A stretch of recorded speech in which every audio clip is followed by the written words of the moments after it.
Hi, how are you? I'm good. How are you? I am good. Come on in and have a seat and share this with the order of service on the sign up table. If you want to grab it. Sure. Okay.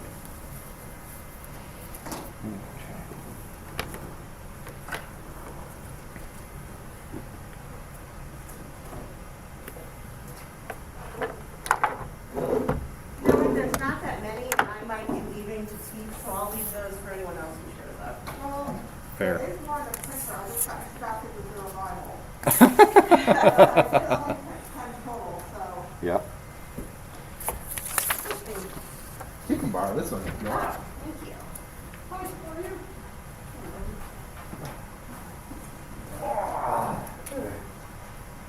It's nice to see a human that's not one of my three family members.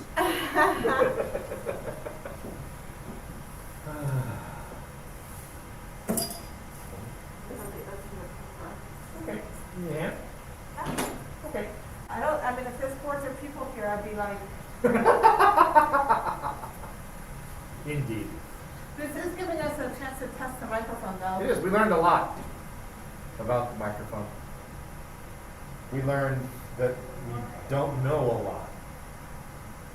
That's how Right. I feel The about sound most system technology. is quite sophisticated, and if set incorrectly, nothing works. Yeah. And so that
There we go. Good morning. I'm Nathaniel Reveal. Welcome to today's service, the second Sunday of February. You'll notice I'm not currently wearing a mask. There's a technical reason for that.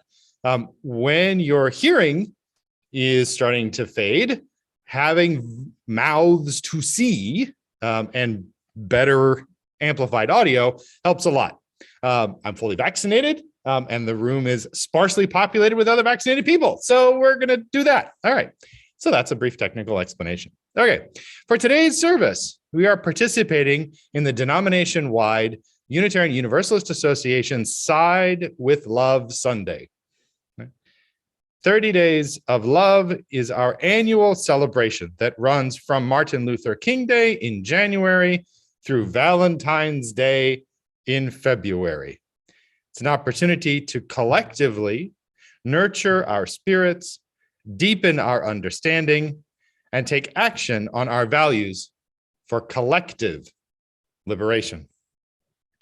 In 2022, 30 Days of Love focused on Side with Love's four intersectional justice priorities: reproductive, gender, and LGBTQIA+ justice, democracy and voting rights, discrimination and racial justice, and climate justice.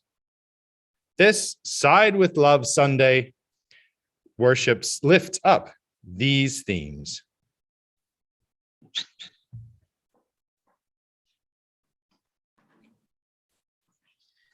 This worship service brings together worship leaders and musicians from across the country to offer hopeful, moving, challenging reminders about what we are as Unitarian Universalists and what we are called to do and be in the world. We'll pause the video at a couple of points to dismiss children, collect an offering, and hear joys and concerns. So let us gather together.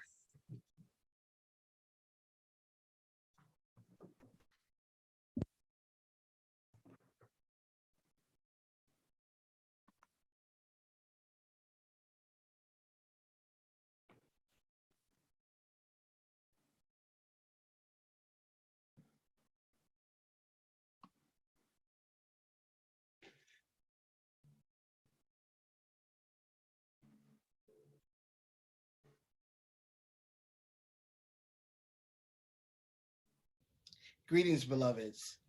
It is from a deep place of love and thankfulness that I welcome you to our 2021 Side with Love Sunday. This is our 12th annual Side with Love or Season of Love celebration. And without you, each of you choosing love over and over and over again, we would not be the faith tradition that we are, and we wouldn't be in this moment. A moment where we can be together, a moment where we are invited to listen to the offerings of all the different participants spreading their theology of love from their own perspectives, from their own backgrounds, from their own lived experiences. At the same time, it is a call. It is a call and response to us to really embody, to live into love, to live into the values, the practices associated with the UU faith, to be in right relationship with movement at this moment. I always say to myself and even to my son Elijah, I ask us, what is love calling us to do? In this moment, as you enjoy and listen and absorb and allow yourself to be changed by the words you'll hear from the wonderful people um, that will be coming up next. I hope you will hold on to what is love asking you to do. And throughout this year and throughout your years, may you constantly, continuously, with rigor and intentionality, choose love over and over again. Welcome, beloveds. Thank you. Thank you for your time. And thank you for being you.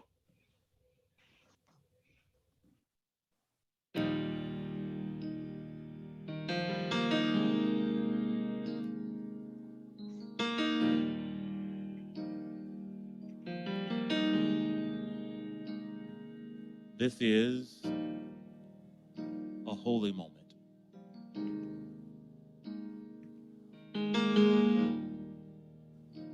When we're gathered together, it is a special and unique moment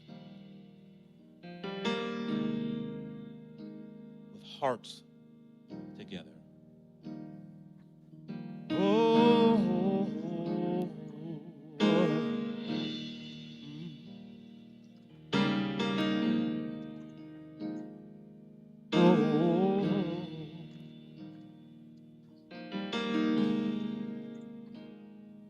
when our heart is in a holy place, when our heart is in a holy place, we are blessed with love and amazing grace. When our heart is in a holy place. Sing it with us, would you? When our heart is in a holy place. When our heart is in a holy place. We are blessed with love and amazing grace. Our heart is in a holy place. Rick, would you sing that verse for us? When we trust the wisdom in each of us, every color, every creed and kind, when we see our faces in each other's eyes, then our heart is in a holy place. Everybody sing. When our heart is in a holy place. When our heart is in a holy place. We are blessed with love. Can you feel it? And amazing grace. Yeah. When our heart is in a holy place. When our heart is in a holy place. Yeah. When our heart is in a holy place. Holy place. We are blessed with love and amazing grace. Yeah. When our heart is in a holy place.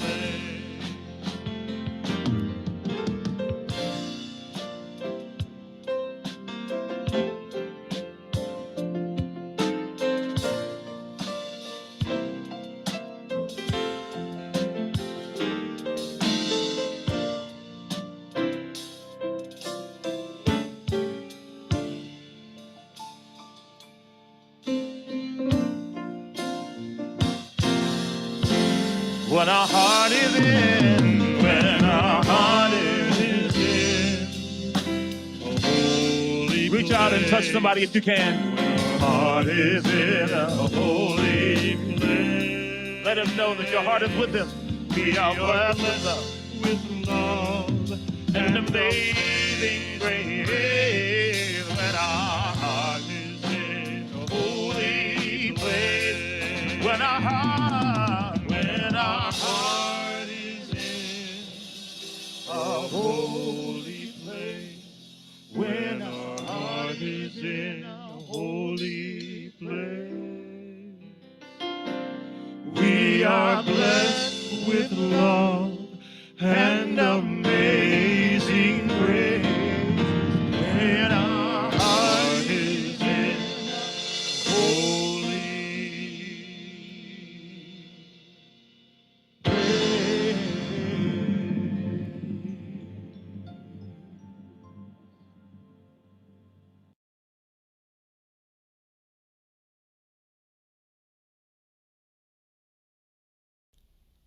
Love once, the fullest unfolding of every person. Love wants everyone to be free, to feel safe, to know joy. To me, love is an overflowing and unconditional love for the world and for creation and for one another.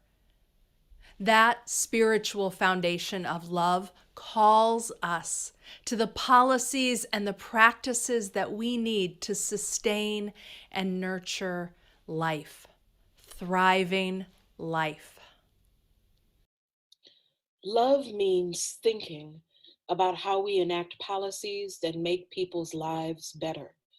If we're talking about racial justice, love is acknowledging that there has been wrong, that there has been harm, and that whether you participated in it or not, you're benefiting from the inequitable results of that harm.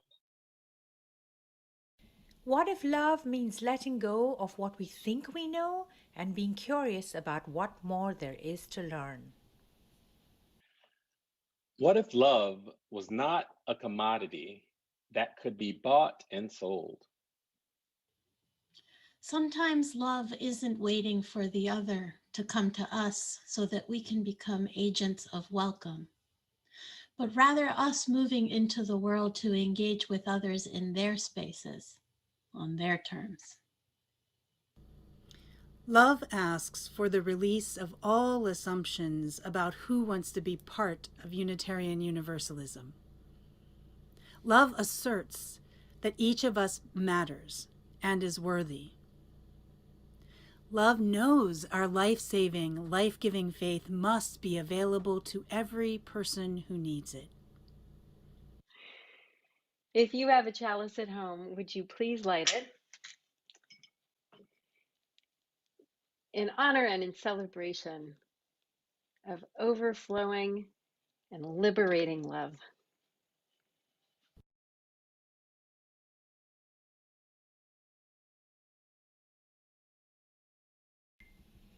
My name is Tuli, and I have a story for you. In a little bit, you are going to hear about how there came to be an agreement between some inhabitants of the earth. An agreement is sometimes called a promise or a contract or even a covenant. All these words mean similar things, that two or more people or animals or others have come together and agreed on something. And not necessarily two or more people. Sometimes we have to have an agreement within ourselves, with ourselves. And it can be hard to come to an agreement. Think of a time when this might have been for you. Perhaps you wanted to play Legos, but your friend did not. Perhaps you wanted to pretend play to be on a ship and your brother or sister wanted to read a book.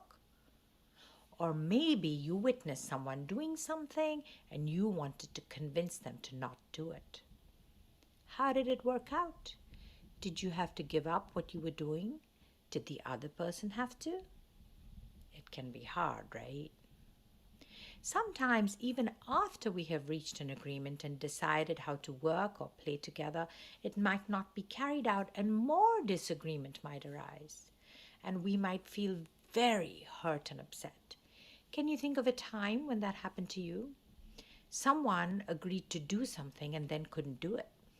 Or you were promised something and then the promise was broken. How did that feel?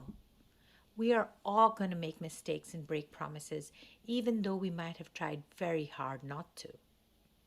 What makes this even more complicated is that there might be another person who is hurt by what we decide or agree to. We might not even see them or know that they are being affected. As Unitarian Universalists, it's important for us to try again and again to come to new agreements and to understand how we were hurt or might have hurt someone else. We might even carry our hurt with us for a long time. And we might have to be open to hearing that we have caused hurt, even though we didn't mean to. But we can try to work hard to repair the damage that might have been done, either to us or by us. In fact, this is an obligation, something we have to try to do. Sometimes this can be tiring and take a really long time, and we might have to give up something or have the other person give up something. We can make new agreements and begin anew. As you listen to what's coming up, think about what each of the creatures had to do to come to this new agreement. The Agreement by Barry Lopez.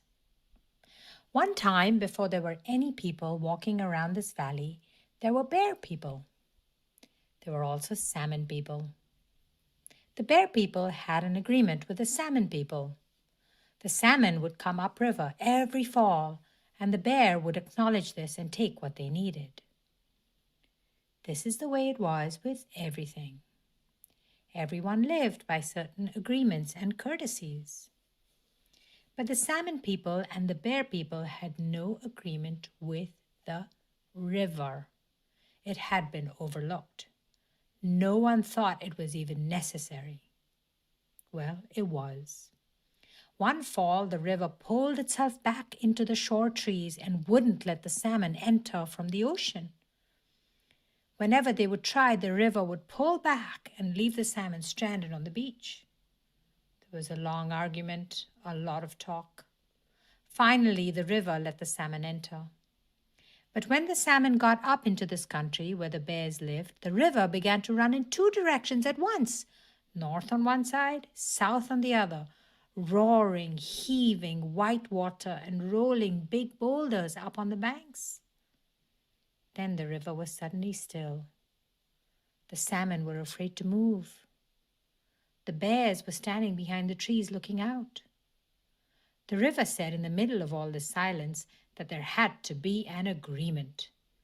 No one could just do something, whatever they wanted. You just don't take someone for granted.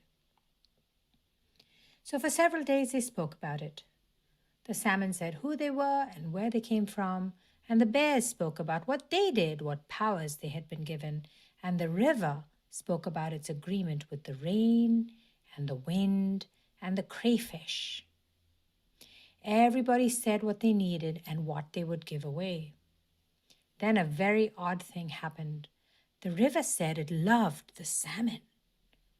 No one had ever said anything like this before. No one had taken this chance. It was an honesty that pleased everyone. It made for a very deep agreement among them. Well, they were able to reach an understanding about their obligations to each other, and so everyone went their way. This remains unchanged. Time has nothing to do with this. This is not a story. When you feel the river shuddering against your legs, you are feeling the presence of all these agreements.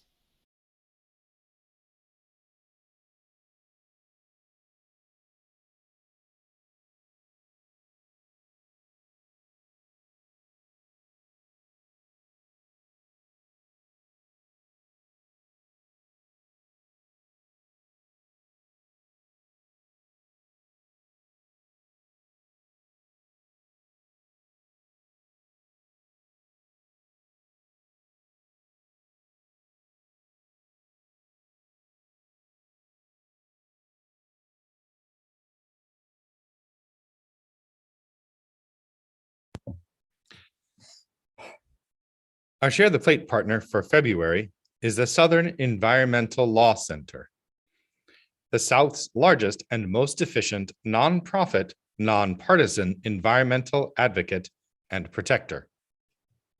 The SELC's mission is to protect the basic right to clean air, clean water, and a livable climate, to preserve the region's natural treasures and rich biodiversity, and to provide a healthy environment for all. Please give generously to the SELC that effectively takes on environmental, social justice issues so relevant to our mission and our UU principles.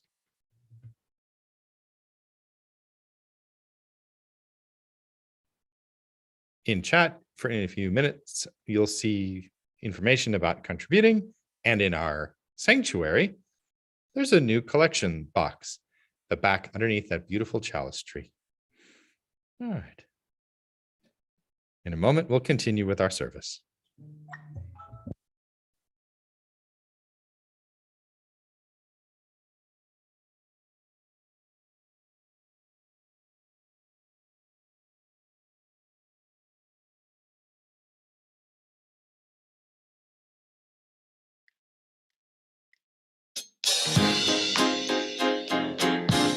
All right, everybody. Please rise and body your spirit as you're able. It's time for the love train. Everybody, put your hands together. Or just move from side to side as you're able.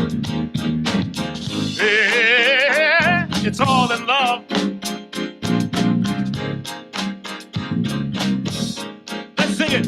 Come on. People all over the world, join hands. Start a love train. Love train. People all over the world, join hands. Start a love train. Love train. Everybody. People all over the world, join hands. Start a love train. Love train. Yeah. People all over the world, join hands. Start a love train. Come on, Matt. Love train. Everybody. People all over the world. Put your hands. Come on. Join hands. Start a love train. Love train. Whoa. People all over the world. Yeah. Join hands and start a love train. Come on, Rick.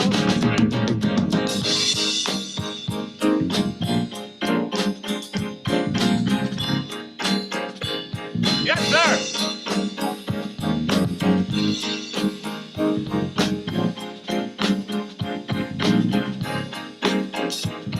Everybody say, people all over the world, oh, join hands, start a love all over the world.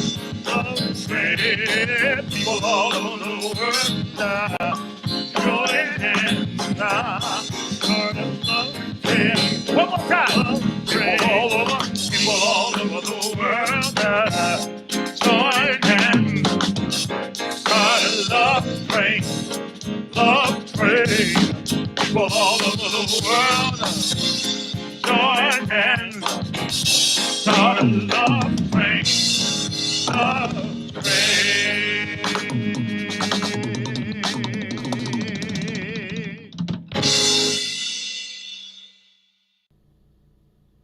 My name is Laura Conkle, and you may use they, them pronouns to refer to me. I'm so glad you're here with me and my trans and non-binary, queer, disabled, surviving poverty, first generation with access to college, self. Welcome, dear ones. Welcome, welcome, welcome.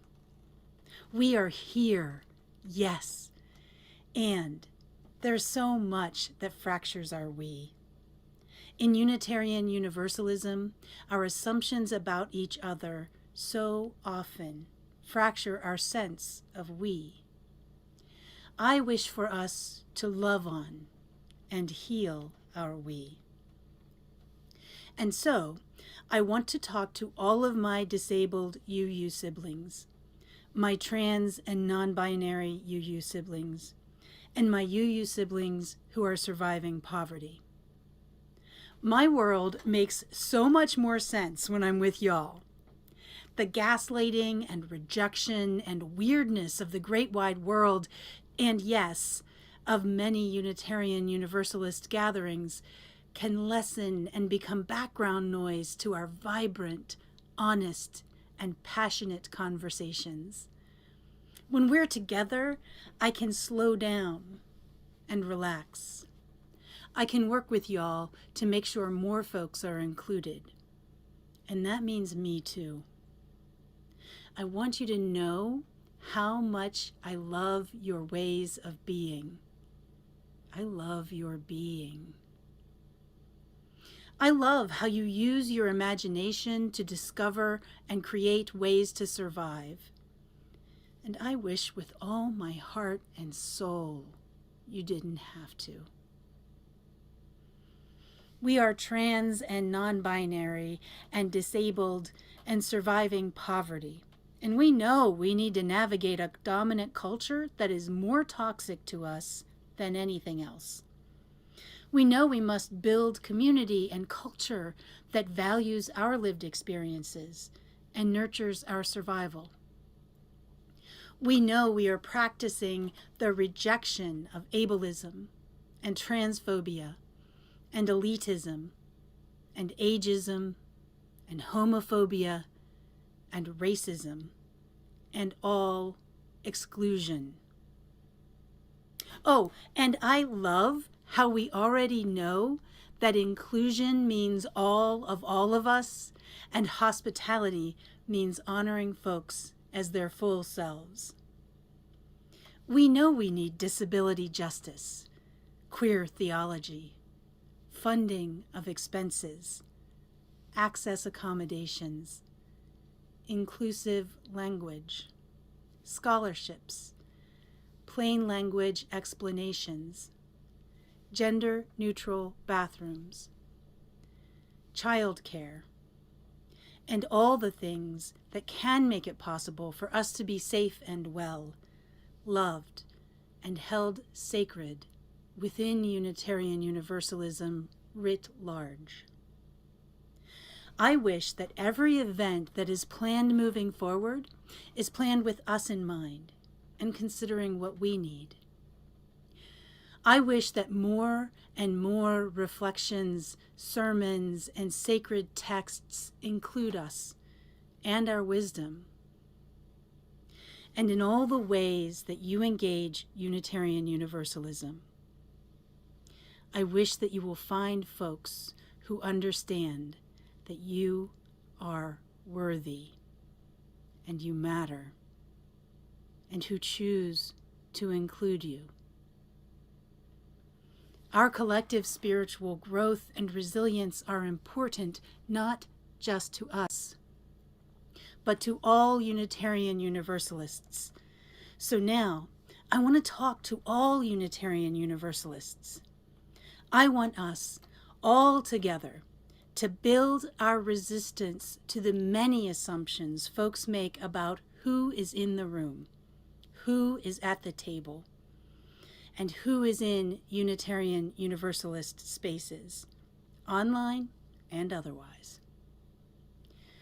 I pray that each of us decides to begin to heal our we.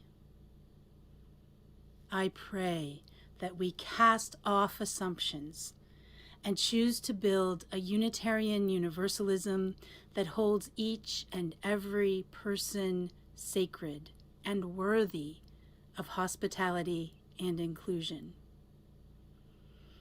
May we know our potential for love and beauty. We are love and beauty. Real love that stretches to encompass our human fallibility we all have. Resilient love that unfurls to create and support our vulnerability we need to thrive. Actual beauty that honors all seasons, phases, and aspects of life. Fierce love and fierce beauty. Fierce enough to stay in touch with and reflect reality. We are beautiful, smart, and strong. We are fallible, whole, and vulnerable. We are right here, right now.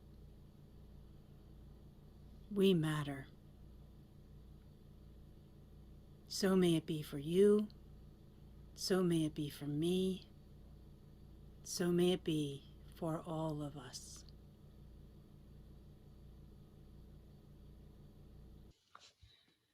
I love me a good anti-racism workshop. From the very first one that I led back in 1994, back then we used to call them diversity sessions, I got hooked. I found it was so powerful, so exciting to help a group of people engage in conversations about their social location, their commitment to change, their desire for justice. It was really, really amazing, and an early formational experience that led me down this vocational path. It's also true that it wasn't until I came to Unitarian Universalism that I found my true home in doing this work. Because before that, I used to do this work in academia and in nonprofit spaces, and it was much more of a brainy, heady thing. It was about the ideas and the sociology, which of course is very important and it's central to the work. But once I discovered the possibility of having these conversations as faith formation, everything shifted for me. It was so powerful to be in a covenantal space where we already agree to be in right relationship with each other and to be loving with each other and to return to right relationship. And in that container, to start understanding how our anti-racism work and our focus on anti-oppression and justice helps us shift our own meaning making and our understanding of our location in the world, like really deep theological questions about where do I belong and what are my values and principles and what are my responsibilities? These questions engaged in a faith context are completely different. It's a complete game changer, and I really appreciated that. Now, it's true that I really enjoy designing a good workshop, having an arc, knowing what's going to happen, planning for things, and then having them occur the way that I planned. I mean, that's very satisfying. Yes, as a facilitator, it is one of my favorite things. And I am discovering that the most powerful learning actually occurs when we go off the agenda. When we go off the agenda, it's usually because something has happened in the room and we need to attend to something that shifted. So it could be that someone says something that's like a microaggression. It could be that the learning in the room requires us to pivot. The questions that are coming up are not following the original plan. But ultimately, what's exciting about that is that we are responding to the embodied learned experience in that moment. We are responding to the people in the room and to the actual moment. That's something that Elandria taught me, and I want to lift E's name up. I miss you, Elandria. Embodied learning and focusing on how we do it and why we do it in the moment makes all the difference. It's praxis. It's different than just this theoretical understanding of the concepts of racism and race and white supremacy culture and all this other stuff. It's also true that when we interrupt the process and we attend to what's happening in the room, it's important to center the person who may have been harmed. And usually the person who has been harmed is a person with a marginalized identity. And that is valuable to remember as a principle in our work. We center the folks who have the lived experience and who in the moment have something to offer through their experience and through the moment. Doesn't mean that we put people of color and people with marginalized identities on pedestals as educators and experts. It means that we respond in the moment to what's happening. We use the holy muscle of interruption to trust that being with each other in real time is the most important learning. Understanding how power is playing in the room in that moment is one of the most important ways that we can actually decenter the traditional ways of doing things. Because otherwise, in our own educational settings, we still have white supremacy culture dominating and running us. And that's what we are trying to decenter. So I lift up a prayer for all of you who are engaged in this important work of keeping it real, of keeping connected to each other and saying what's true in the moment. May we continue to strengthen that muscle. May we continue to trust that truth-telling and speaking truth to power is one of the ways that we do this liberation work. May it be so, and amen.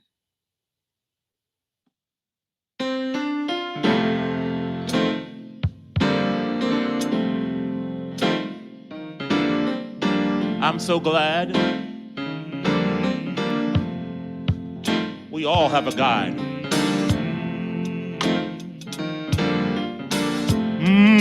And that guide is love. Look over and tell somebody near you that God is love. Yeah.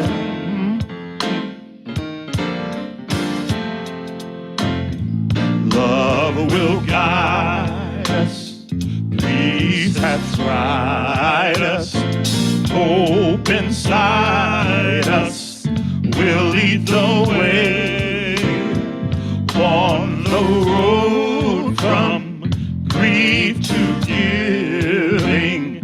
Love will guide us through the heart. If you cannot sing like angels, if you cannot sing like angels, if you cannot speak before thousands, you can give from, from deep within you.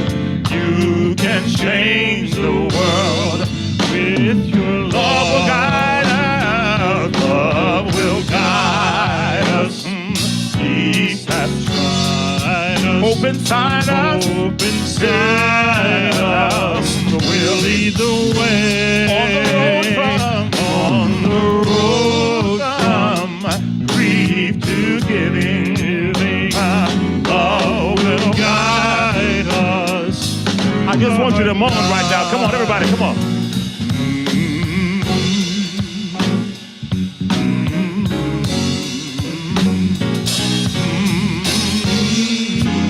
Yeah.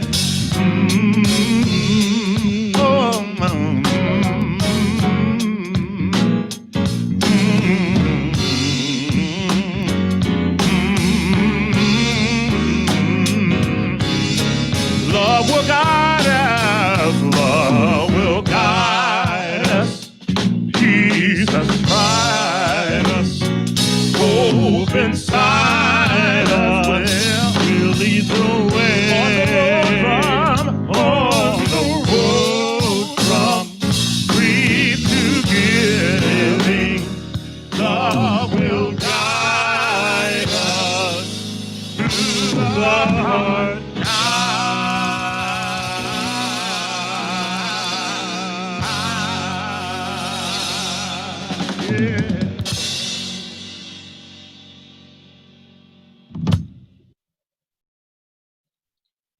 You know, in every moment, even if it doesn't feel like it, life is giving us an invitation. I really believe that. I really believe that in every moment, life is giving us an invitation to do the things that are the most loving and life affirming. And that doing the loving and life affirming thing is always the answer when you don't know what to do or if you're feeling unsure. There's always a moment of invitation to rethink or reevaluate.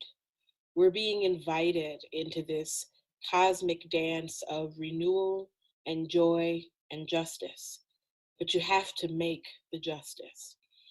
It doesn't just show up without our participation or our effort.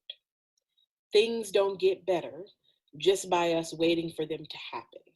We all have to engage in the better making from wherever we are, and each moment presents an invitation for us to do that. I don't want us to forget that. Even if, like me, you are tired or feeling frustrated or feeling unsure, the invitation to participate in life in a manner that is about living our values, living love and justice is still there, no matter what else is going on. Ask yourself, what's the most loving, life-affirming thing that I can do in this moment for myself or for other people? Sometimes it's get some rest. Sometimes it's apologize for something you've done. Sometimes it's reconsider how you're using your money or other resources in the broader world. To me, if we're talking about race and justice, love is about acknowledging that there has been wrong, that there has been harm perpetrated, and that whether you personally feel like you participated in it or not, you are likely benefiting from the inequitable results of that harm. Even if you are a person who wants to say, well, I didn't participate in making things this way, if you are benefiting from the ill-gotten gains, then you have some responsibility to make things right. especially if you then turn around and say that you believe in justice and equity. You are not let off the hook, no matter what. When we have broader conversations about reparations or what it looks like to repair, particularly the harms that have been done to Indigenous communities, Black communities, other communities of color, I believe that love means thinking about the resources that enable life. So what does reparation look like at the intersection of communities of color and healthcare, or communities of color and education? What does it look like to have those kinds of conversations beyond, just conversations about money and land that is owed, but also about accessing resources that have been inequitably distributed for more than a century? All of us should have a hand in those conversations, and all of us have some responsibility to bring about justice in those contexts. Plainly, if you're not going to do that work, if you're not going to be committed to thinking about that and how you can serve in that work, then to me, it obfuscates the mandate of what it means to be Unitarian Universalist. Because ours is a faith that calls us to do things. Being Unitarian Universalist in part means maybe you don't pray the way I pray. Maybe you don't pray at all. But how do we live together in equitable community, despite what I might think about God or what you might think about God? This is a faith that calls us to commit to the work of making justice. This is a faith that calls us to think about what it means not to believe the same, but to live together in beloved community, despite our own discrete perspectives about spirituality or the afterlife. That is a part of the call, the mandate of what it is to be Unitarian Universalist, to figure out how we live together in loving, equitable, just relationship with each other. I believe that the proof of our faith is the extent to which we do that. The proof of our faith is not in some confession that we make. The proof of our faith is not in some words that we say. The essence of our endeavor, the proof of what we believe, is in how we do the work of bringing about love, justice, and community. As Unitarian Universalists, I think we've given up perhaps too quickly on notions of salvation.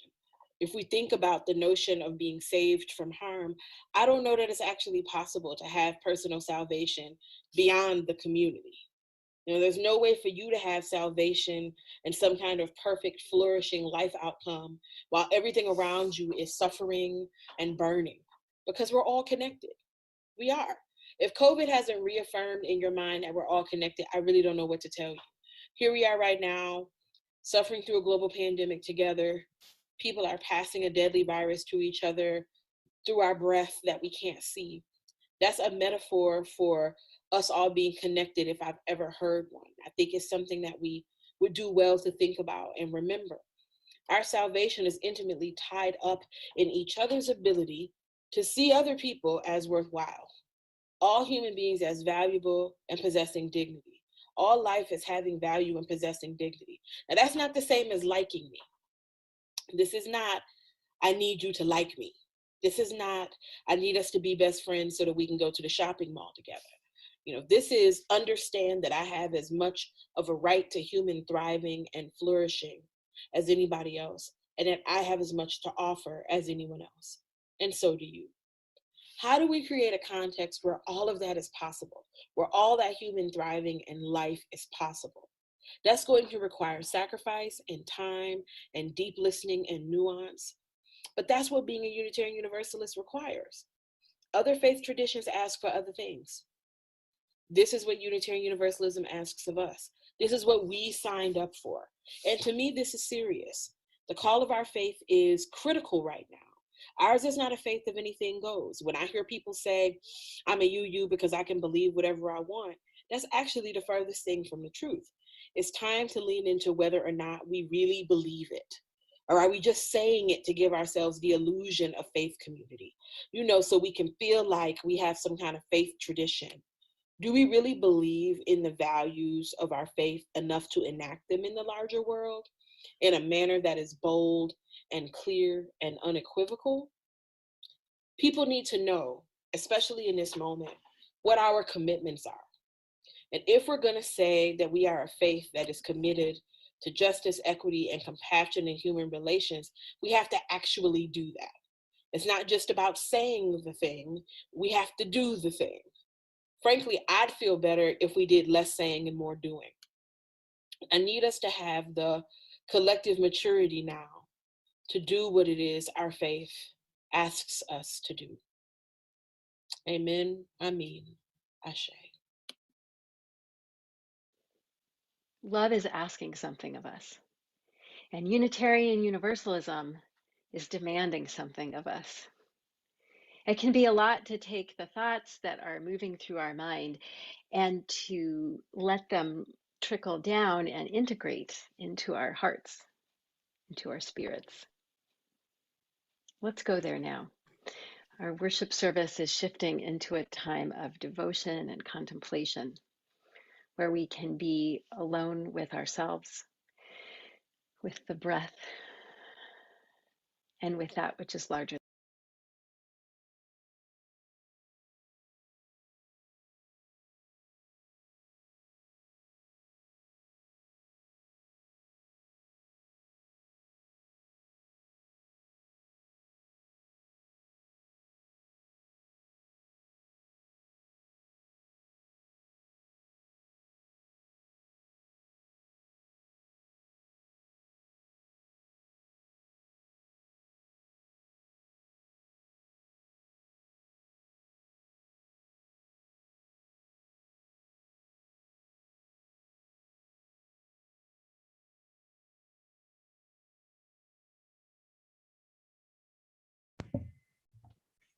We've come to the time in our service for the sharing of joys and concerns.